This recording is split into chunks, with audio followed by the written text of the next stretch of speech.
মসজিদের কমিটি ভাই, আপনাকে মসজিদের কমিটি বানানো হয়েছে সম্মানজনক বিষয়, কিন্তু দুঃখজনক বিষয় আপনি যেখানে চাকরি করেন না কেন, জব করেন না কেন, দেখবেন আপনার বেতন আপনি পেয়ে গিয়েছেন, দেখবেন আপনার মার্কেট করা শেষ, আপনার শপিং করা শেষ, আপনার সন্তানকে, আপনার স্ত্রীকে, আপনার মা বাবাকে আপনি সব কিছু মার্কেট করে দিয়েছেন, কিন্তু আপনার মসজিদের ইমাম সাহেবের কোনো খোঁজ খবর নাই, আপনার মসজিদের ইমামের প্রাপ্ত হাদিয়াটাও আপনি এখনো দেন নাই।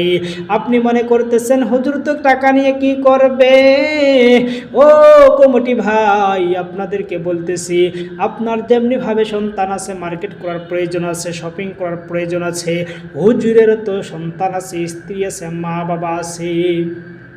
এ মসজিদের কমিটিদেরকে দৃষ্টি আকর্ষণ করে বলছি রে ভাই, আপনার মসজিদের ইমামকে আপনি যত পারেন তাড়াতাড়ি দিয়ে দেন হাদিয়াটুকু। তারও তো সন্তান আছে, তার সন্তান মার্কেটের জন্য বলে বাবা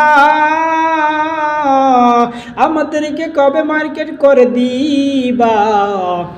সব পিতা তখন ডাক দিয়ে বলল, সন্তান আমি তো এখনো হাদিয়া পাইনি, আমি তো এখনো আমার বেতন পাইনি, পাওয়ার পরে দিব।